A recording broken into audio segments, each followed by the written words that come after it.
Постапка против 43 лица за измама со брзи кредити отвори јавното обвинителство, истрага за 4 лица од нив, меѓу кои за вработен во Фондот за здравствено осигурување.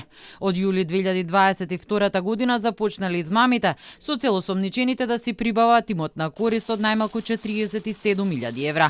Четворицата осомничени за кои има истрага се товарат дека вршеле компјутерски измами, фалсификување исправи и злоупотреба на лични податоци, а останатите 39 за помагање и со извршителство во секој од случаите поединечно.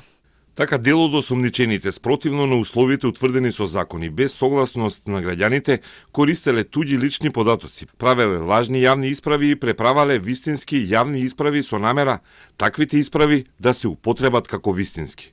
Со внесување невистините податоци во информатичките системи на десетина различни друштва за брзи кредити, како и со фалсификување на електронски потписи, без знаење на оштетените, на нивно име земале кредити, создавајќи им обврска на лицата да ги враќаат наводно позајмените средства.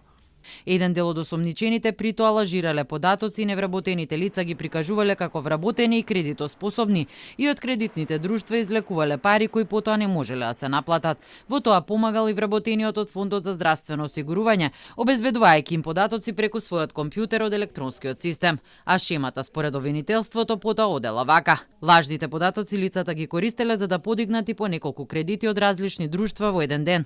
Потоа парите ги извлекувале од сметка и во најголем дел ги давале на осомничените организатори. Незаконски во џеб ставиле 3 милиони денари. Од Фондот за здравствено осигурување на Македонија пак ја изразија својата решителна заложба за нулта толеранција кон какви било облици на криминално однесување, вклучително и во сопствените редови. Фондот веќе има преземено серија мерки за зголемување на безбедносните стандарди со посебен фокус на заштитата на личните податоци и унапредување на IT безбедноста. Сигурноста на граѓаните и нивните податоци останува врвен приоритет. Овој изолиран случај нема да влијае врз угледот и професионалноста на институцијата. Од фондот додаваа дека и понатаму ќе соработуваат целосно со органите на прогон и ги поддржуваат напорите за целосно разоткривање и санкционирање на сите лица вклучени во овие противправни дејствија.